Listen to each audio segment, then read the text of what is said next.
The notification chimed on my phone just as I was pulling my famous apple pie from the oven. And David's voice filled my kitchen with words that would change everything. "I can't stand this useless old hag anymore. Soon she'll be taking her final nap and will be spending all her money in Paris." My blood turned to ice as I realized he'd accidentally sent me a voice message meant for his wife, Claire. Without hesitation, I picked up my phone and made one call. Put our plan into action. If you're watching this, subscribe and let me know where you're watching from. I'm Margaret Thompson, 64 years old, and until 30 seconds ago, I believed my son David loved me. Spent the morning baking his favorite pie for his visit tomorrow, humming old songs while flour dusted my kitchen counter. Now I stood frozen, holding my phone like it was a poisonous snake. The message had been brief but devastatingly clear. David's voice, thick with irritation, complaining to Claire about having to visit the old hag again. How they were both tired of pretending to care. How they'd already picked out the Parisian hotel where they'd celebrate once I was gone. My hands didn't shake as I replayed the message. 3 years of widowhood had taught me that the people who claim to love you most are often the ones plotting your demise. This was my own son. I walked to my kitchen window, looking out at the garden where my late husband Robert had planted roses every spring. "Well, honey," I whispered to his memory. "Looks like it's time to use that plan we talked about." The plan. Robert and I had discussed it during his final months when cancer was winning and we both knew it. "Maggie," he'd said, holding my hand in his hospital bed. "People change when money's involved. Even family. Promise me you'll protect yourself." I'd promised, though I never imagined I'd need to use our contingency plan against my own children. I dialed the number I'd memorized but hoped never to use. James Morrison, estate attorney and Robert's old friend, answered on the second ring. "Margaret, is everything all right? Jim, remember that conversation we had in July about the special provisions Robert wanted in place?" There was a pause.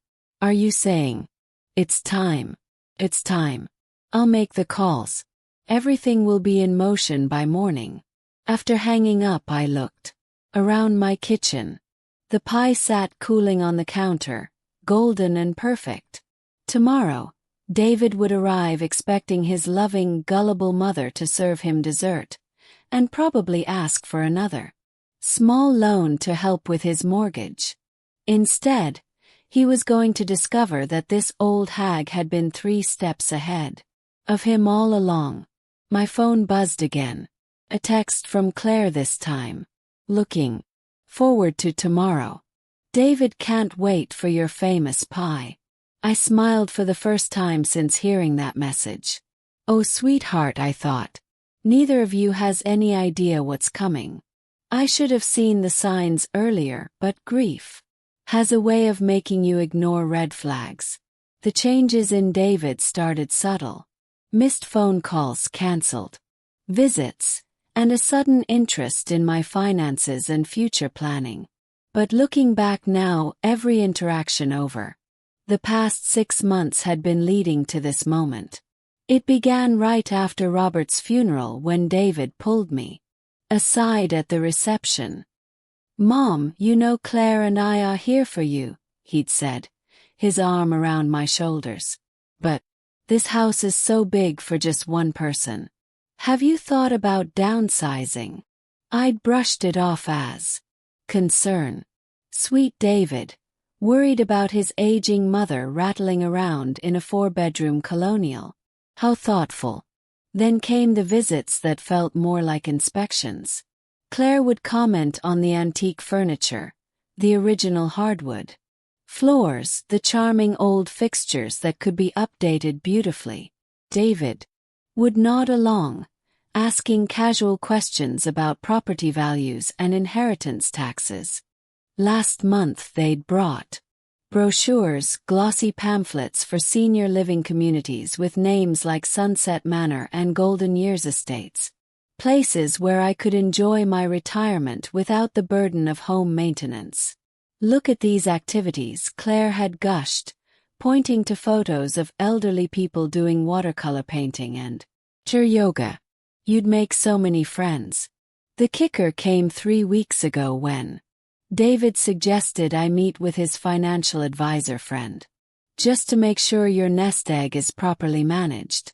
Mom, you don't want to outlive your money. Outlive my money. As if I was some doddering fool who couldn't balance a checkbook. I'd been managing our finances for 37 years of marriage, while Robert focused on his dental practice. Now I understood their urgency. They weren't worried about my finances. They were worried about accessing them. I pulled out the folder I kept in my desk drawer, the one labeled important documents. Inside were copies of everything. My will, Robert's life insurance policy, property deeds, and investment accounts, everything David and Claire thought they knew about. What they didn't know was that Robert and I had been planning for this possibility since his diagnosis. People get strange around death and money. Robert had warned me during one of his chemo treatments. Even family, especially family. He'd insisted we set up protections, trust funds, legal mechanisms, and fail-safes that would activate if anyone tried to take advantage of me. At the time I'd thought he was being paranoid. Now I realized he'd been prescient. My phone rang. Sarah, my daughter. Are you holding up? Sarah's voice carried the same artificial concern I'd been hearing from David, but somehow it felt different, rehearsed. I'm fine, honey. Actually, David's coming over tomorrow. Oh, Sarah sounded surprised. He didn't mention that when we talked yesterday. Interesting. So my children had been discussing me behind my back. Sarah, can I ask you something? Have you and David been talking about my living situation? Silence, then carefully. We're just worried about you, Mom. Being alone in that big house, managing everything by yourself. There it was. The same script David had been reading from. You see. And I suppose you both have suggestions for what I should do. Well, Sarah's voice grew smaller. There are some really nice communities where you could have help when you need it but still maintain your independence. Independence. They kept using that word. But what they meant was the opposite. After I hung up, I sat in Robert's old recliner, the one I'd kept exactly as he'd left it. Even my daughter was in on it. Both my children circling like vultures, waiting for their inheritance. Tomorrow's visit was going to be very educational for all of us. The morning arrived crisp and clear, perfect for what I had planned. At exactly 9 a.m., my doorbell rang. I opened it to find David and Claire standing on my porch, both wearing the kinds of smiles you see at funeral homes, sympathetic, but slightly impatient. David wrapped me in a hug that felt rehearsed. You look wonderful. Claire stepped forward with a bouquet of grocery store flowers. These are for you, Margaret. David told me how much you love daisies. I'd been allergic to daisies for 20 years, but I thanked her anyway. Battles weren't worth fighting yet. Come in. Come in. I got coffee ready. They settled into my living room and I noticed how their eyes wandered, cataloging, appraising. Claire's gaze lingered on my grandmother's china cabinet. David studied the family photos like he was memorizing which ones he'd keep. So, Mom, David began after we'd exhausted the weather as a topic. Claire and I have been thinking about your situation here. My situation. Will you? No, being alone, managing this big house, handling all the responsibilities. I poured coffee with steady hands. What responsibilities are those, David? He exchanged a glance with Claire. The yard work, maintenance, grocery shopping, managing your medications. I don't take any medications except vitamins. But as you get older, I'm 64, not 94. Claire leaned forward with that practiced sympathy face. Of course, you're still young and capable, Margaret. But wouldn't it be nice to have help? Live somewhere where you don't have to worry about anything. Like where they'd brought new brochures. Shinier ones this time with higher price points and words like luxury and resort-style living. Look at this one, David said, spreading the glossiest pamphlet across my coffee table. Mbrook Estates. Got a golf course, 3 restaurants, and they handle everything. Cleaning, cooking, even transportation to appointments. I studied the brochure. The monthly fees started at $8,000. This looks expensive. That's the beauty of it, Claire said, her eyes lighting up. You'd sell this house, and the proceeds would cover years of living there worry-free. Ah, there it was. Sell the house, and what happens to the money when I die? Another glance between them. Well, David said carefully, whatever's left would go to your beneficiaries as outlined in your will. You see. And you've read my will. Not read it exactly, but we know the basics. Sarah and I inherit everything equally, right? That's what you and Dad always told us. I set down my coffee cup. Actually, that's changed. The temperature in the room seemed to drop 10 degrees. Changed. Claire's voice cracked. Slightly. How do you mean? I mean, I've updated my will several times actually since your father died. David's jaw tightened almost imperceptibly.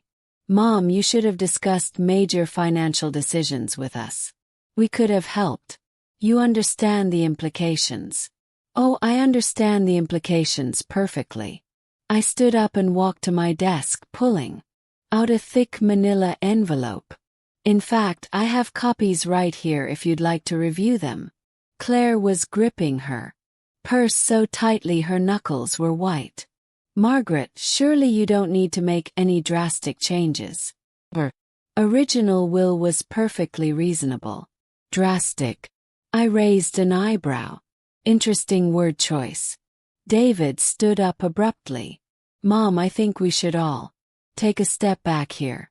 You're clearly upset about something, and making permanent legal changes when you're emotional isn't wise. Emotional. I almost laughed. David, I haven't felt this clear-headed in years. My phone chose that moment to ring. James Morrison, right on schedule. Excuse me, said answering. Margaret Thompson speaking. Mrs. Thompson, this is James Morrison. I'm calling to confirm that all the documents we discussed have been filed and executed as of this morning. Everything is now legally binding and in effect. I made sure my voice carried clearly across the room. Thank you, Jim. I'm so glad we were able to implement my late husband's protection plan. After I hung up, the silence stretched like a taut wire. Protection plan. David's voice was carefully controlled. What kind of protection plan? I smiled, settling back into my chair. The kind that activates when someone tries to take advantage of a vulnerable widow. And that's when I played his voice message. The color drained from David's face as his own voice filled the living room. I can't stand this useless old hag anymore. Soon she'll be taking her final nap, and we'll be spending all her money in Paris. Claire's gasp was audible. Stared at her husband like she'd never seen him before, though I suspected she'd been part of the conversation. When the message ended, the silence stretched so long I could hear my grandfather clock ticking in the hallway. Mom, I can explain, David started. Can you? I kept my voice pleasant, conversational because I'm very interested to hear how you explain discussing my death as an inconvenience that's taking too long. That's not what I meant. I was frustrated talking to Claire about worrying about you living alone. Came out wrong. Claire found her voice. It was taken completely out of context, Margaret. David's been so stressed about your well-being. My well-being. Repeated the words slowly. Tell me, when exactly did you book the trip to Paris? The question hung in the air like smoke. David's eyes darted to Claire, who had suddenly become fascinated with her manicure. We haven't booked anything, David said finally.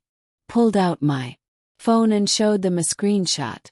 This is from Claire's Instagram, posted 3 days ago. Can't wait for our romantic Paris getaway. Finally booked the hotel we've been dreaming about. Claire's face went through several interesting color changes. That's for our anniversary next year. Your anniversary is in March. This post talks about a September trip next month. In fact, David sat down heavily, running his hands through his hair. Bae. Yes, we booked a trip, but it's not what you think. What I think, I interrupted, is that you've been planning to celebrate my death with a vacation. What I think is that you've been pushing me toward expensive senior living to drain my assets faster. What I think is that I raised a son who sees his mother as an obstacle to his inheritance. That's not fair. David's voice rose. Do you know what it's like watching your mother live alone? Knowing something could happen to her. Do you know the stress we've been under? The stress you've been under.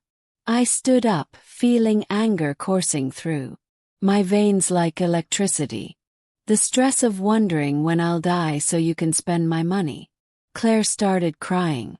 Real tears or performance tears. With her it was hard to tell. Margaret, please. We love you. We're worried about you. Maybe we've handled it badly, but our hearts are in the right place. Your hearts are in my bank account. David stood up too, his face flushed. Fine. You want honesty. Yes. We're concerned about your finances. Yes, we've made some plans. Based on what we thought our inheritance would be. Yes, we think you're too stubborn to admit you need help, but that doesn't mean we don't love you, doesn't it? Mom, be reasonable. We're family. Family takes care of each other. Dad would have wanted us to look out for you. Your father did want you to look for me. That's why he made sure I'd be protected from you. David's face twisted. Protected from us. We're your children, and yet here you are, plotting my demise over voice messages you thought I'd never hear. Claire wiped her eyes with a tissue. What does this protection plan mean exactly? I smiled, pulling the legal documents from their envelope. It means that as of this morning, everything has changed. My will, my trusts, my beneficiaries, all of it updated based on a contingency plan your father and I established before he died. Contingency plan for what David demanded. For this exact situation, for the possibility that grief and greed might make my children forget that I'm a person, not just a payout. I spread the documents across a coffee table. Would you like to read the new terms, or shall I summarize? David grabbed the papers, scanning frantically. As he read, his face went from red to pale to gray. This can't be legal, he whispered. Oh, it's perfectly legal. Your father made sure of that. Claire was reading over his shoulder now, her tears forgotten. What does it say? David's voice was hollow when he answered. Says we get nothing. Nothing. Claire's voice cracked. Nothing. I confirmed cheerfully. Every asset, every account, every penny. It all goes to charity if either of my children attempts to manipulate, coerce, or take advantage of me in any way. The silence that followed was deafening. Finally, David looked up at me, his eyes blazing. You can't do this. We have rights. What rights are those? Exactly. We're your family.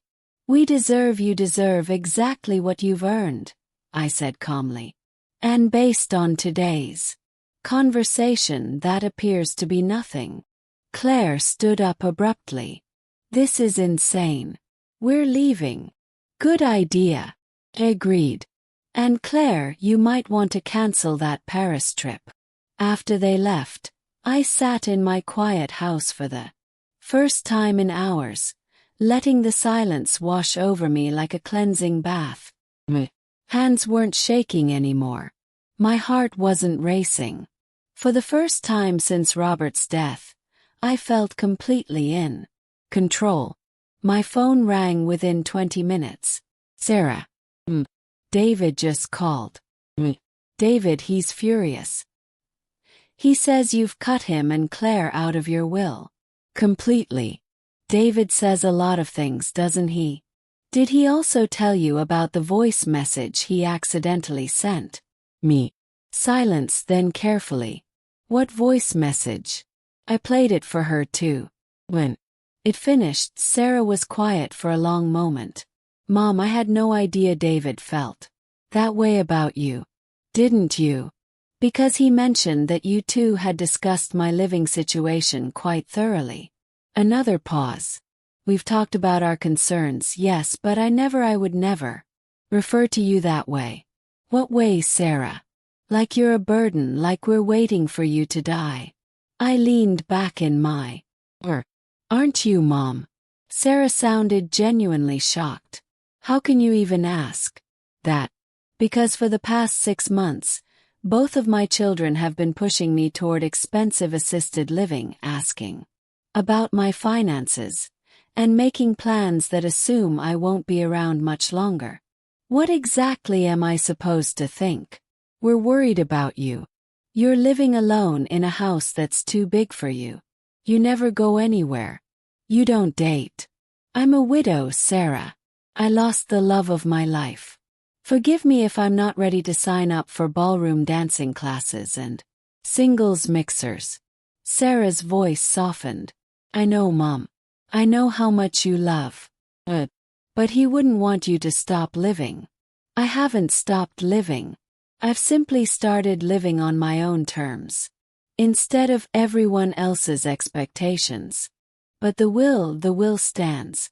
Both you and David have shown me exactly how much I can trust you with my future. The answer is not at all. Mom, please. Understand why you're upset with David. That message was horrible. But I've never said anything like that about you. I've never wished you would die so I could inherit your money. She was right. Sarah had never been as crude as David. She'd simply been his accomplice. Sarah, when David suggested I move to assisted living, what did you tell him? Long. I said I thought it might be a good idea for your safety and social life. And when he talked about managing my finances, I said, maybe we should encourage you to be more conservative with your investments. Conservative? Meaning what? Meaning more accessible, easier to manage when I'm too old to manage them myself. Mom, you're putting words in my mouth. Am I? Or am I? Finally hearing the words you've been dancing around for months. Sarah started crying then. I love you, Mom. Do. I also have children to think about. College tuitions, mortgage payments. Thought having a better understanding of our future inheritance would help us plan better. There it was, the truth. Wrapped in pretty paper. But still the truth, your future inheritance, I repeated. Not my present life, but your future windfall. That's not fair. Fair. I almost laughed. Sarah, fair would have been my children visiting me because they missed me, not because they wanted to assess my assets. Fair would have been phone calls asking how I'm feeling, not how I'm managing my money. We do care how you're feeling. No, you care how long you think I have left. The silence stretched between us like a chasm. Finally, Sarah spoke again, her voice small. What happens now? Now. You both learn to love me for who I am, not what I'm worth. Or you learn to live without either. The will is final. The trust documents are filed. The protection plan is in effect. If either of you makes any further attempts to manipulate my living situation, my finances, or my decisions, every penny goes to charity. Mom, you can't mean that. I've never meant anything more in my life. After I hung up, I walked to my kitchen and looked at David's pie still sitting on the counter where I'd left it that morning. It had been his favorite since he was 7 years old. He'd made it with love, anticipating his smile when he tasted it. Now it felt like a monument to my own foolishness. Picked up the pie and walked outside to my garden. The compost bin was near the back fence next to Robert's roses. As I dumped the perfect pie into the organic waste, I felt something shift inside me. The old Margaret would have saved the pie, would have wrapped it carefully and saved it for the next visit, hoping things would improve, would have made excuses for her children's behavior, and blamed herself for misunderstanding their intentions. The new Margaret was done making excuses for people who saw her as a walking inheritance. My phone buzzed with a text from an unknown number. Mrs. Thompson, this is James Morrison's assistant. Mr. Morrison wanted me to confirm that all documents were properly filed with the court today.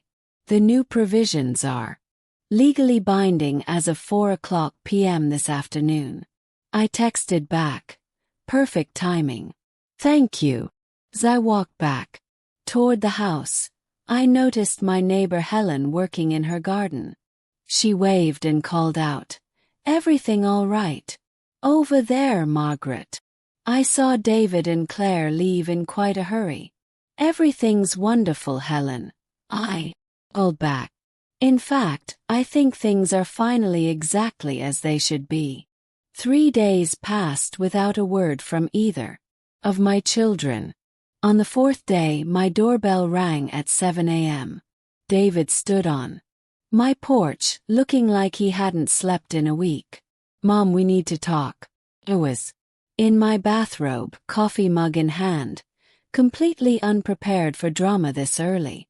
"It's 7:00 in the morning, David. I've been up all night thinking about what you said, about the will, about the protection plan, about everything." He looked genuinely distressed, which was either very good acting or actual remorse. With David, it was hard to tell the difference. "Would you like to come in?" He followed me to the kitchen, where I poured him coffee without being asked. "Old habits. Mom, I want to apologize. Really apologize. Not just try to get back in your good graces." I sat across from him at my kitchen table, the same table where I'd fed him breakfast every morning for 18 years. "I'm listening." That voice message, hearing myself say those things about you, made me sick. Not because you heard it, but because I actually said it in the first place. He wrapped his hands around his coffee mug like he was trying to warm something frozen inside himself. "Claire and I have been struggling financially for months. My commission at the real estate office is down 60% from last year. We've got the mortgage, car payments, credit card debt, and yes, we started thinking about your inheritance as a solution to our problems." At least he was being honest. "We convinced ourselves we were worried about you, but really we were worried about us. About how long we could keep up appearances before everything fell apart." "David, no. Let me finish. When I called you a useless old hag, when I talked about you dying like it was overdue library book, that wasn't frustration talking. That was desperation and greed. And I'm ashamed of myself." He looked up at me with eyes That reminded me of the little boy who used to confess to breaking my vases. I know I can't undo what I said. I know I can't take back the months of treating you like a problem to be solved instead of a person to be loved. But I want to try to make this right. How? I don't know. I was hoping you could tell me. Studied my son's face looking for signs of manipulation. Practiced remorse.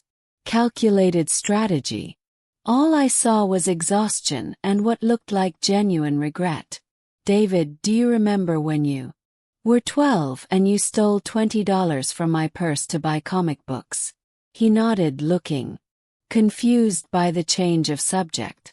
Do you remember what your punishment was?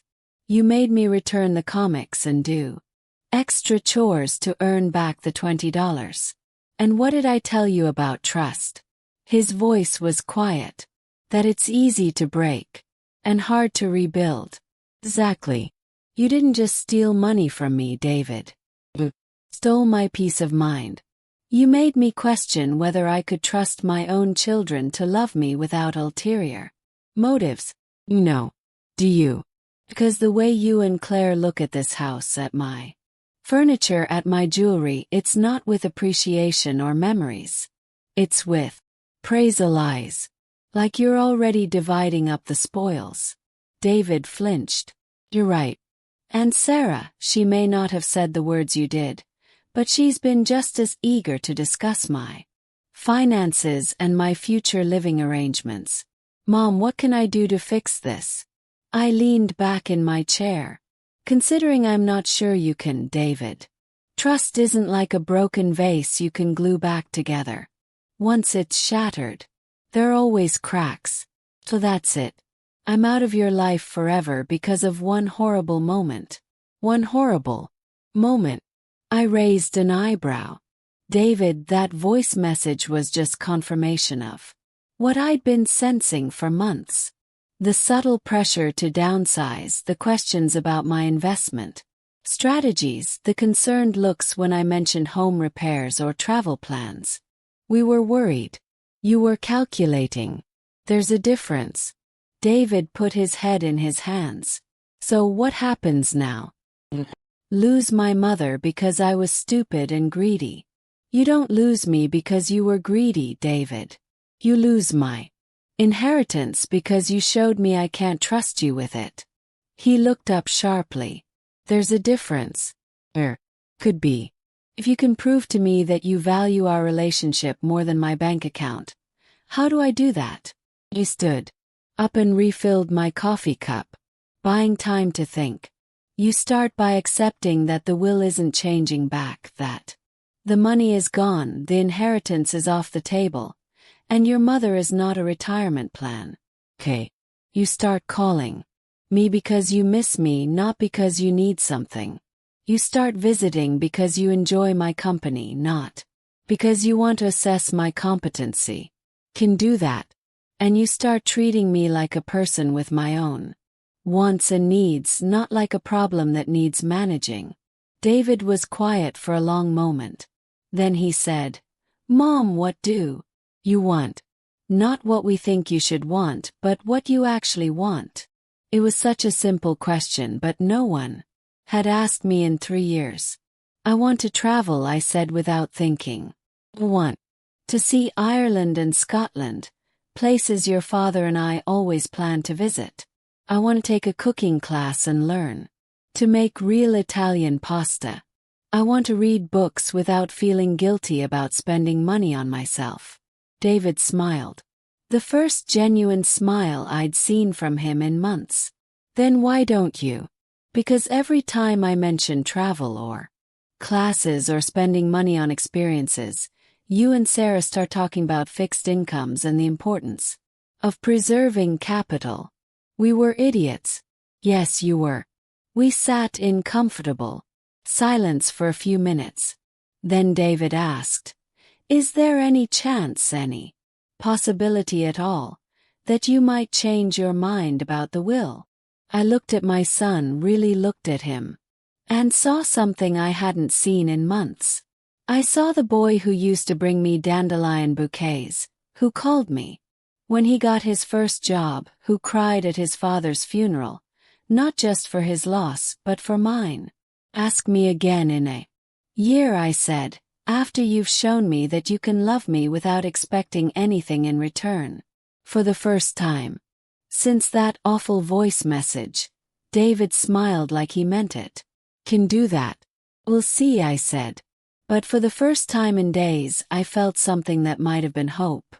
2 weeks after David's tearful kitchen confession, Sarah showed up unannounced with a casserole and what she probably thought was a brilliant strategy.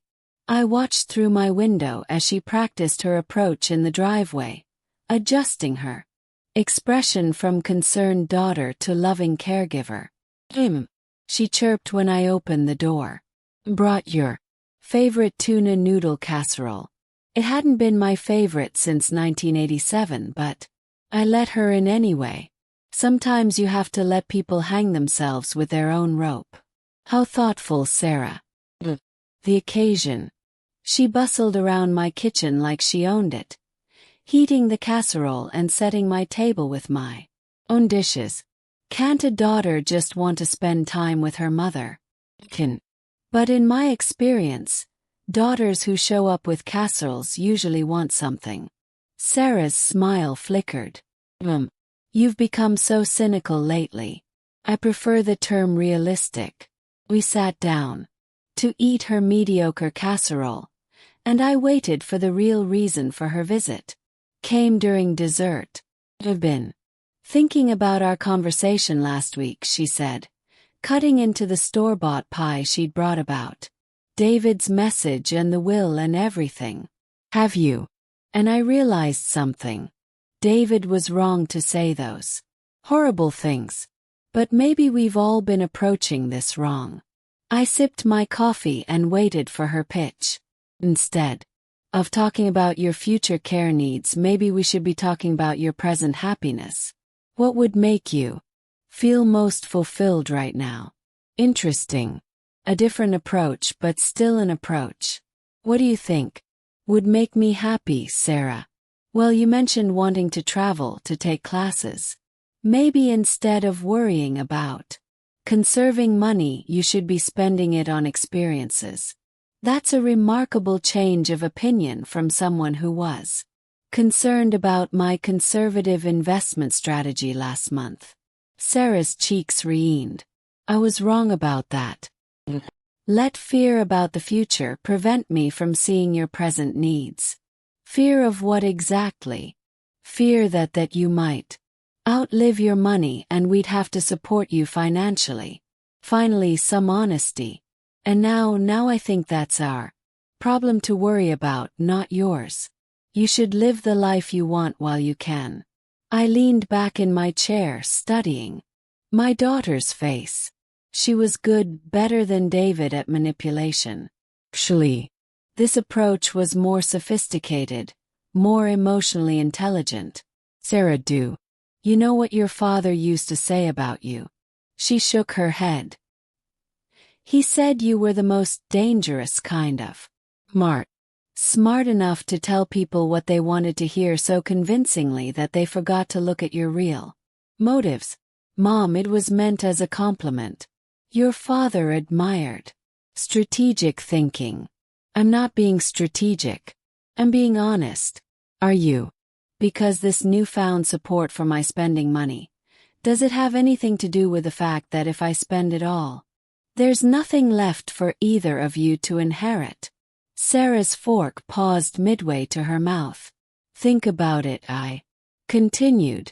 If you can convince me to blow through my savings on travel and experiences, then when I die there's nothing left to go to charity. The will becomes irrelevant. That's not I didn't. You didn't think I'd figure it out. Sarah put down her fork and looked at me with something approaching respect. You're scarier than I gave you credit for. I'm smarter than either of you gave me credit for. So what happens now? Mile. Now you learn the same lesson David is learning. That I'm not a problem to be solved or a resource to be managed. I'm your mother and I deserve better than manipulation disguised as concern. Sarah was quiet for a long moment. Then she asked, "Is there any way back from this for either of us?" "There might be. But it starts with you accepting that you have no claim on my money, my decisions, or my future. None at all. And if we do that, then maybe we can rebuild a relationship based on something other than inheritance expectations." After Sarah left, I called. "James Morrison. How are you holding up, Margaret?" "Better than I expected. But I need to ask you something. That protection plan Robert set up, was there more to it than just changing the will?" James was quiet for a moment. "What do you mean?" "I mean, did Robert anticipate that our children might try multiple strategies to manipulate me?" "Margaret, maybe you should come to my office. There are some things we need to discuss in person."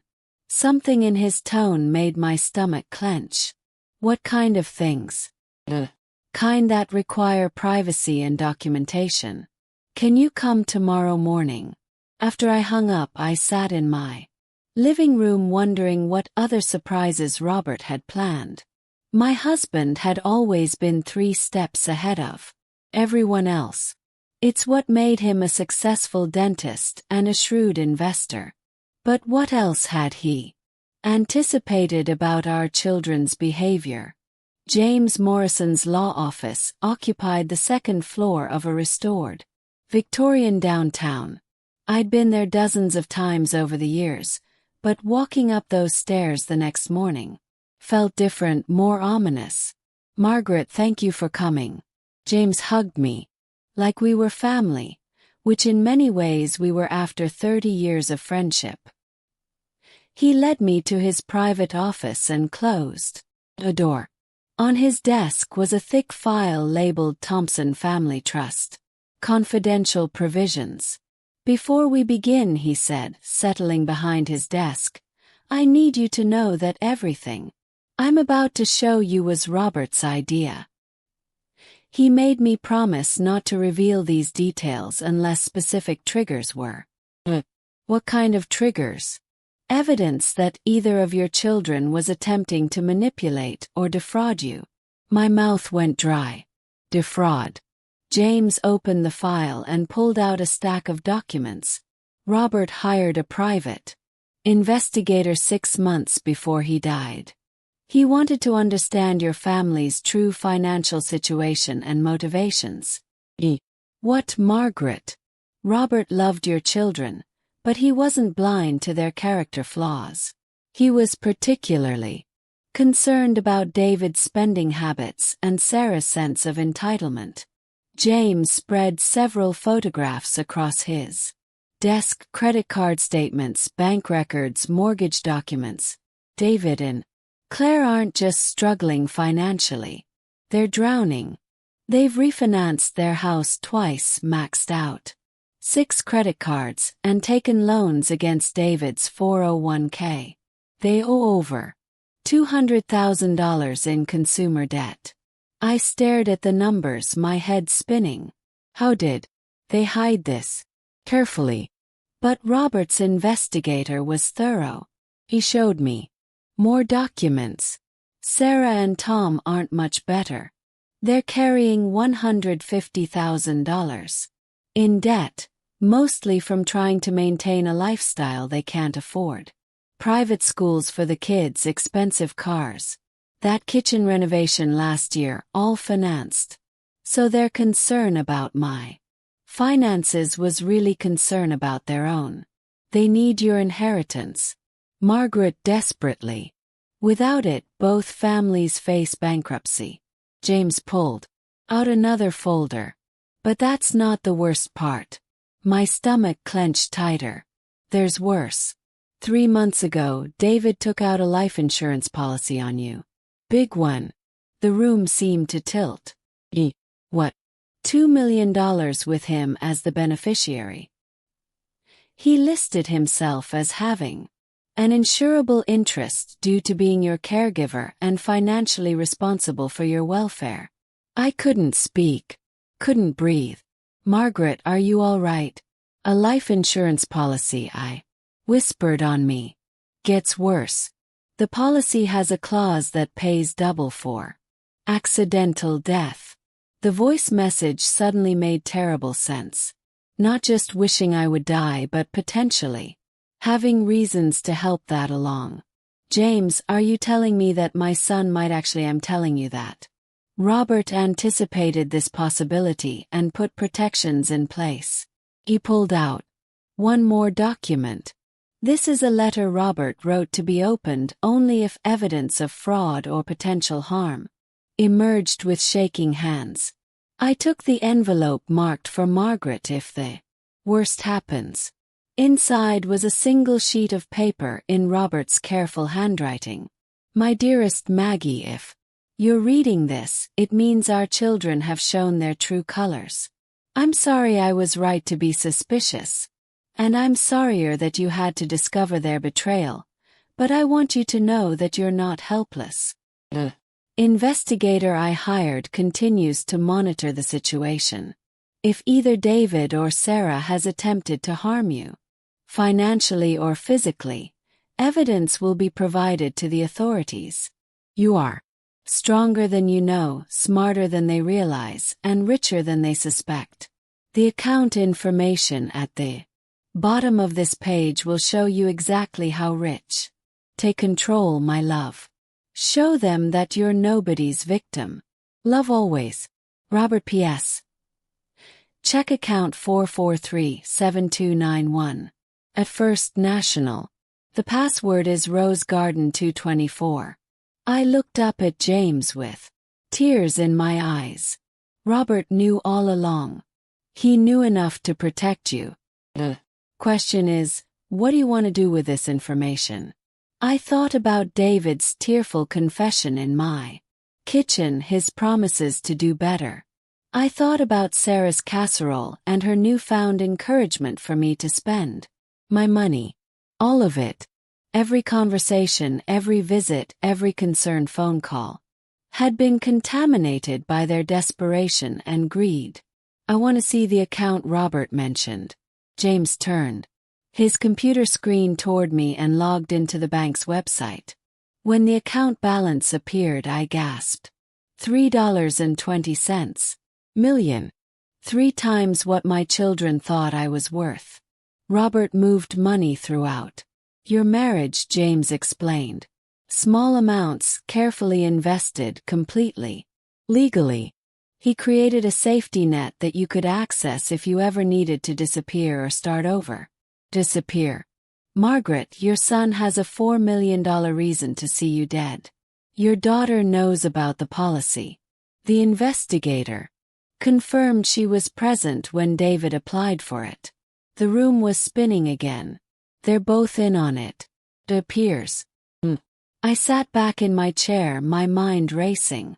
James, I need you to do something for me. Anything.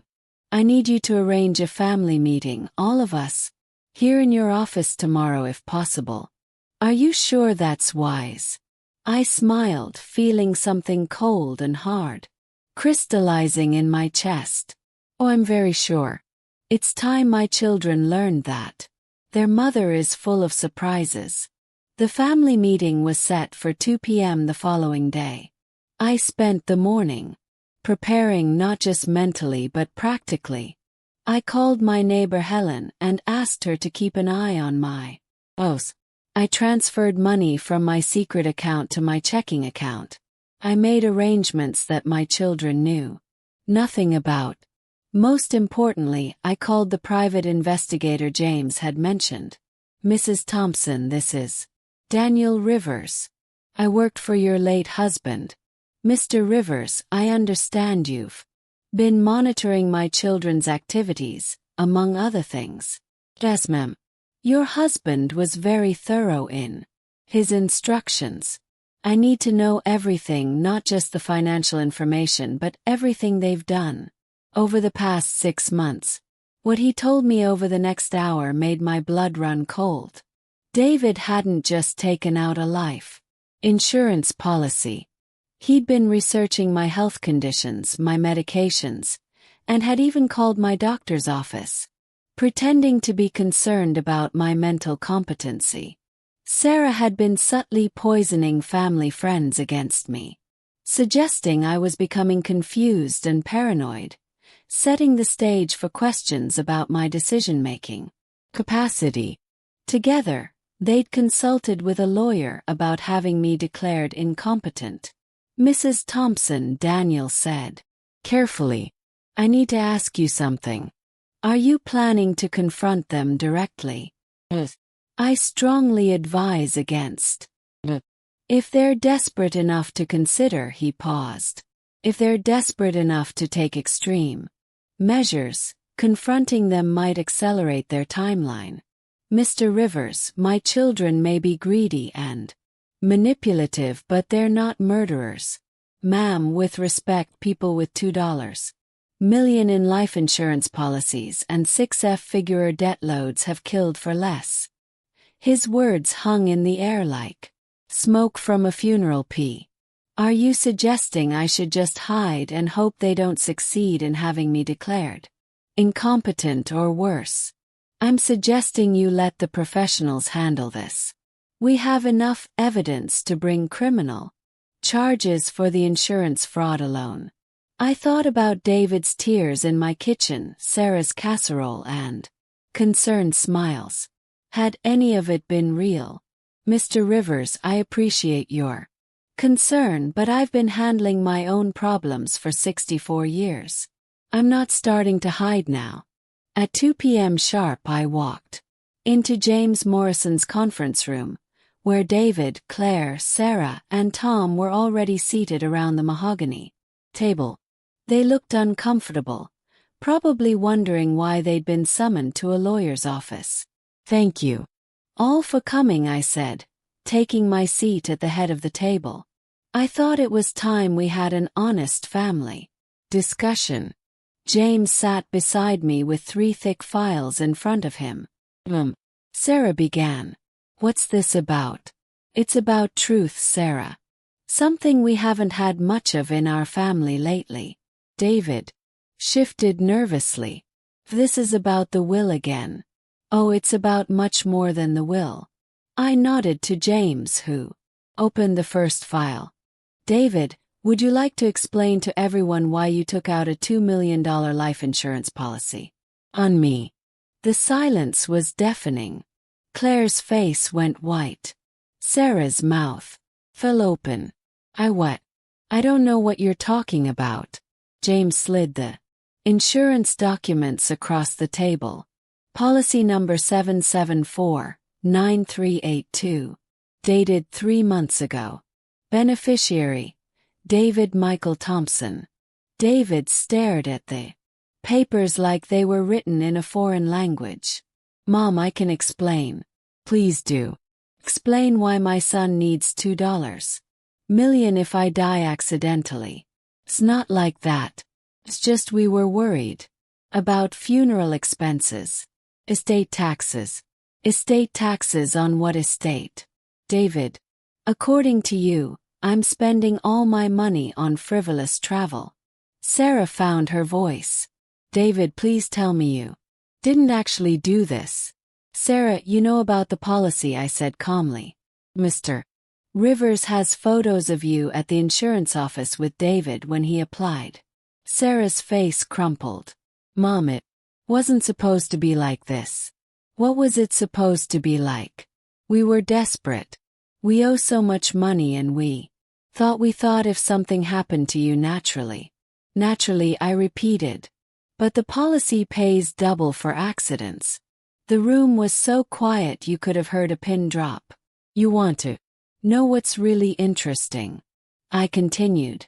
The policy requires beneficiaries to be responsible for the insured person's care, which explains why you've been so eager to have me declared incompetent. Tom, who'd been silent until now, spoke up.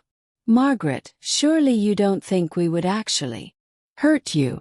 I looked around the table at these people I'd raised, loved, supported, and trusted. Tom, a week ago, I would have said no. would have today? I honestly don't know. Claire started, crying. This is insane. Or family. Are we? Yes. Because family doesn't plot each other's deaths for insurance money. David's shoulders sagged in defeat. Mom, we would never hurt you. Never. The policy was just insurance in case something happened naturally. Insurance for whom? David. You or me? I let them sit with that question for a moment before continuing. But here's what you really need to know. Everything you think you understand about this situation is wrong. James opened the second file. Your mother isn't the vulnerable widow you thought she was. What do you mean? Sarah asked. I mean your father left your mother significantly wealthier than any of you realized. The inheritance you've been fighting over. It's a fraction of what she actually has. I watched their faces. As James explained the hidden accounts, the careful investments, the safety net Robert had created. $3.22 million. James said finally. In addition to the house, the investments you know about, and various other assets. David's face went through several color changes. You've had over $3 million this whole time. Your father made sure I'd never be dependent on anyone, including my children. But why hide it? Sarah asked. Why let us think you were living on a fixed income? 'Cause I said, standing up and walking to the window. Father suspected this might happen. He wanted to see how you'd behave if you thought I needed your help versus how you'd behave if you thought I had money you couldn't access. Claire's voice was small. And we failed the test. Spectacularly. David put his head in his hands.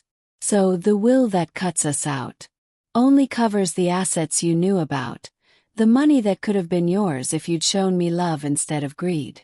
Tom leaned forward. What about the hidden money? I turned back to face them. Back to what about it? What happens to it? And there it was. Even now, even knowing everything that had been revealed, Tom was still thinking about the money. Goes wherever I decide it goes. And right now I'm thinking it goes to people who see me as more than a dollar sign. Sarah started crying harder. Mom, please. We can fix. We can be better. Can you? Because right now, even after learning that your brother took out a life insurance policy on me, your husband's first question was about money. The silence stretched, uncomfortable and long. Finally, David looked up. Mom, what do you want from? I want you to leave. Leave. Leave this office. Leave my life. Leave me alone. All of you forever. Sarah whispered. I considered the question. These people had plotted to have me declared incompetent, taken out insurance policies, betting on my death, and manipulated every interaction we'd had for months. But they were still my children. Ask me in 5 years, I said. Finally. If you can go 5 years without contacting me about money, inheritance, or anything related to my assets, maybe we can try again. David stood up slowly. And if we can't, then you'll have your answer about whether you ever really loved me at all. Claire was still crying. Margaret, please don't do this. I'm not doing anything, Claire. You all did this. I'm just responding to what you've shown me about your priorities. As they gathered their things and prepared to leave, Sarah turned back one more time. Mom, for what it's worth, I do love you. I know you don't believe that now, but I do. Sarah, if you love me, then prove. Prove it by not contacting me about money, not asking about my will, not checking on my finances. Prove it by leaving me alone to live my life without having to wonder if my own children are plotting against me. After they left, James and I sat in the empty conference room. How do you feel? He asked. Lighter, I said, surprising myself. For the first time in months, I feel completely free. And the insurance policy. Cancel it. I'm removing their insurable interest by removing them from my life. James made notes in his file. What about the criminal charges, Daniel? Rivers mentioned. I thought about that, about my son potentially going to jail for insurance fraud. About my daughter being charged as an accessory. No charges, I said finally. They're not in my life anymore. That's punishment. Enough. But I was wrong about that because the real revelation was still coming. 3 months later I was living my best life. I'd booked the Ireland trip I'd always wanted, enrolled in Italian cooking classes and started volunteering at the local animal shelter. My phone wasn't ringing with manipulative check-ins. No one was dropping by to assess my competency, and I was sleeping better than I had in years. That's when Daniel Rivers called, with information that changed everything. Mrs. Thompson, I need to see you immediately. There's been a development. He arrived at my house within an hour, carrying a laptop and looking grim. What is it, Daniel? Remember how I told you I was monitoring your children's activities? Well, I've been monitoring more than just their finances. He opened his laptop and showed me a series of screenshots. These are from David and Claire's text messages. Over the past week, I read the first message from Claire to David. She's been gone 3 months. Maybe it's time to try a different approach. David's response. I don't think she's coming back from this. Claire, what if we were wrong about the insurance thing? What if there was another way? My blood ran cold. Another way to what? Keep reading, Daniel said quietly. David, Tom thinks we should wait longer, but I'm not sure we can afford to. Claire, the private investigator she hired might be expensive. Maybe if we make her think someone's threatening her, she'll come back to us for protection. I looked up at Daniel. They know about you. It appears so, but keep reading. The messages got worse. They discovered my Italian cooking classes and were planning to accidentally run into me there. They'd found out about my Ireland trip and discussed showing up at the airport to stage a tearful reunion. But the final message made my hands shake. David, if emotional manipulation doesn't work, we might have to get creative. Tom found out about Mom's real net worth. We're talking about enough money to solve everyone's problems permanently. Claire, what kind of creative? David, the kind where accidents happen to people who travel alone. I set the laptop down with trembling hands. Are they actually planning to hurt me? Mrs. Thompson, I think it's time to involve the police. But before I could answer, my doorbell rang. Through the window I could see Sarah and Tom on my porch. They're here, I whispered. Daniel immediately called. Someone on his phone. This is Rivers. We need that backup now. Sarah was smiling when I opened the door, but it was a different kind of smile than I'd seen before. Calculating. Cold. Hi, Mom. We're in the neighborhood and thought we'd stop by. Sarah, I asked you not to contact me. We're not contacting you. About money, Tom said smoothly. We just missed you. They pushed past me into my living room where Daniel was, quickly packing up his laptop. Who's this? Sarah asked, her voice sharp. Friend, I said carefully. Tom studied Daniel with interest. You look familiar. Have we met? I don't think so, Daniel replied, but I could see tension in his shoulders. Sarah walked to my mantelpiece where I'd placed photos from my cooking classes. You look happy, Mom. Italy was good for you. I haven't been to Italy yet. Oh, I meant the cooking classes, though I heard you're planning quite the European adventure. The way she said it made my skin crawl. How did you hear that? Tom answered before Sarah could. People talk, Margaret, especially when their neighbors start traveling alone to foreign countries. There was something threatening in his tone that I'd never heard before. Daniel stood up. Mrs. Thompson, we should go. Go where? Sarah asked, her eyes narrowing. Away from here, Daniel said bluntly. That's when Tom smiled. And I realized with crystal clarity that my daughter's husband was dangerous in a way I'd never understood. Actually, Tom said, I think Margaret should stay. We have family business to discuss. Mom, Sarah said, her voice taking on a pleading quality that now sounded completely fake. We know you're angry, but cutting us out completely isn't fair.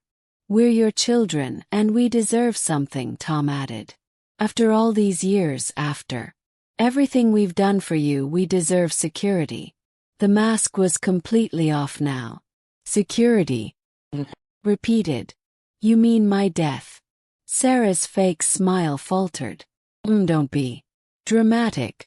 Am I being dramatic, or am I being realistic about children who take out life insurance policies on their mothers and then plan accidents for women who travel alone? The silence that followed was electric with danger. And Tom laughed. Well, this is interesting. You know about the insurance. I know about everything. Do you? Sarah stepped closer to me. Because what you don't seem to understand, Mom, is that we're not asking anymore. We're telling. That's when I heard the sirens in the distance. Daniel smiled. Actually, Mrs. Thompson isn't telling you anything, but she is pressing charges.